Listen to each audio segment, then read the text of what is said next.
I welcome you all, Darjil Learning Hub.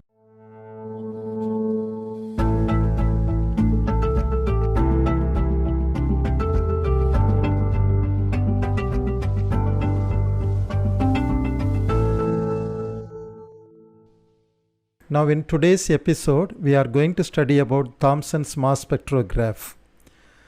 So this was a spectrograph to determine the E by M value of the positive ion. E is the charge of the positive rays and M is the mass of the positive rays. And he would like to calculate the E by M value of the positive rays. Now let us see how the positive rays have been produced.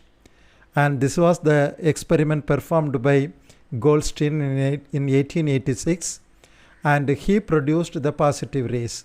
A high tension voltage is applied between the anode and the cathode. Now canal rays have been produced and they strikes the surface. A fluorescent was observed in this point. And this is a perforated cathode through which the canal rays passed and they strike the fluorescent screen here.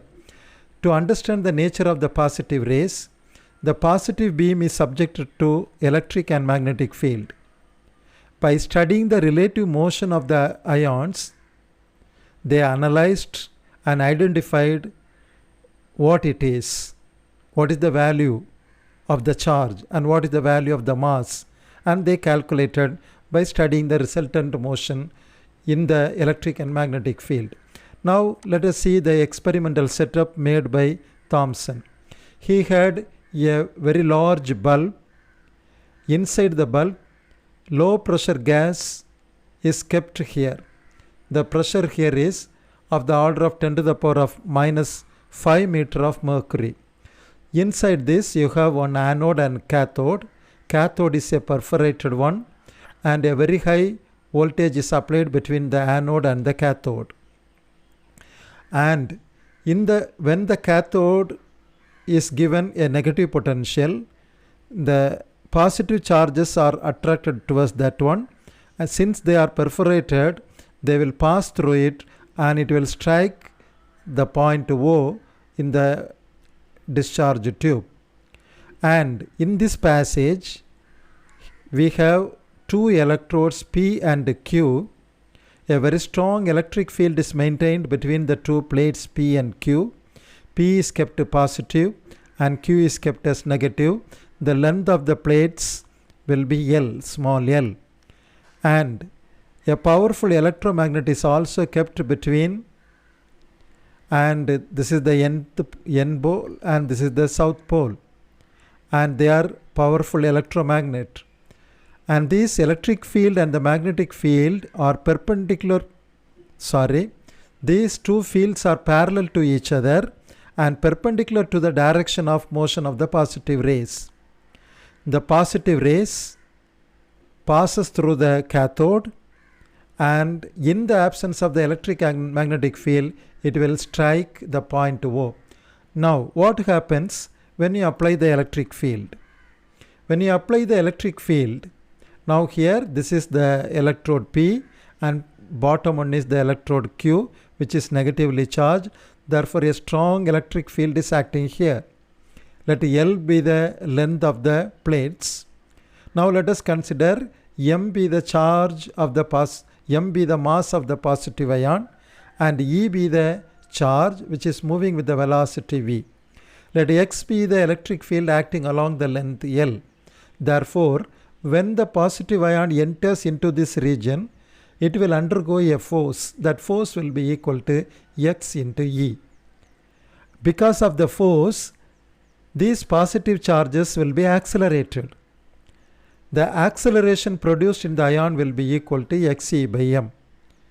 According to the formula F equal to ma, here F will be equal to Xe. Therefore, the acceleration produced on the ion is m. Now the time taken for the positive ion to traverse this distance L will be equal to L by V, where V is the velocity of the positive ion. So during this process it will undergo a small displacement here. Let us take the displacement as S, we can calculate the value of S from the equation of motion S equal to ut plus half at square. Since the velocity of the ion at the beginning is u equal to 0, the first term cancels, then therefore you have 1 by 2 at square. Instead of a we have xe by m, instead of t we have L by V. Substituting this is the displacement of the ion inside the two parallel plates. And now this beam will strike here, somewhere here in the bottom here. Therefore there was a displacement x on the fluorescent screen. This x should be proportional to this S.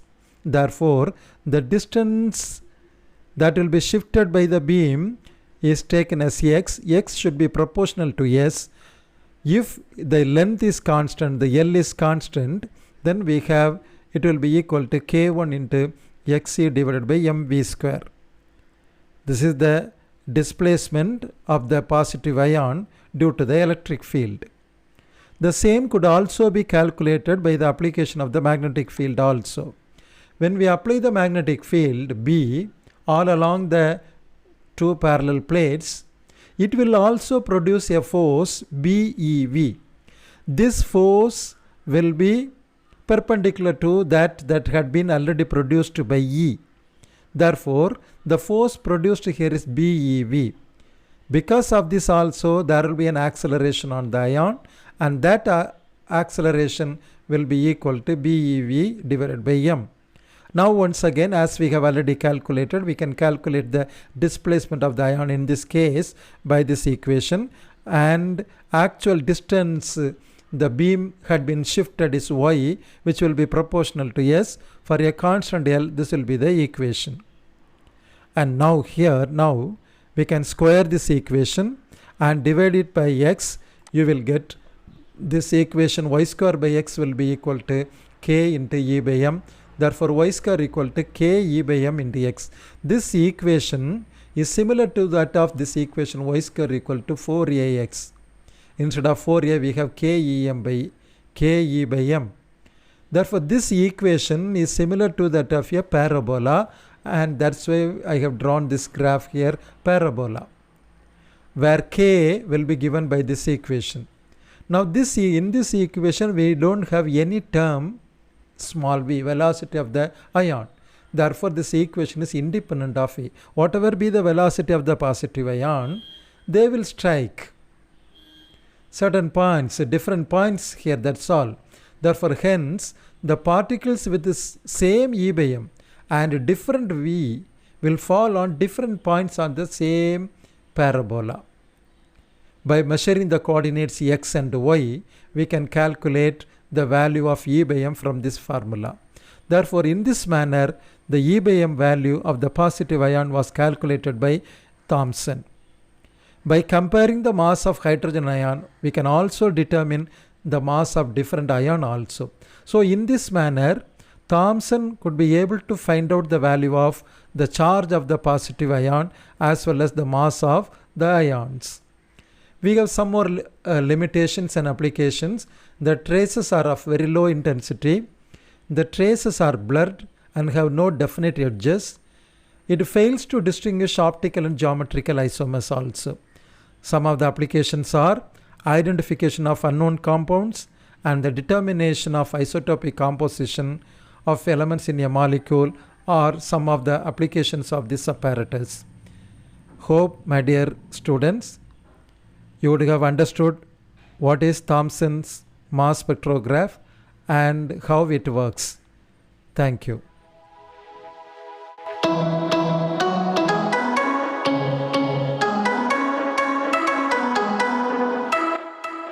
இந்த video உங்களுக்கு பிடிச்சிருந்ததுன்னா like பண்ணுங்கள், share பண்ணுங்கள். இதே மாதிரி நிறைய videos பார்க்கணுன்னா டார்ஜில் learning ஹப்பை subscribe பண்ணுங்கள். மறக்காமல் அந்த பெல் ஐக்கானையும் கிளிக் பண்ணுங்கள். தேங்க்யூ.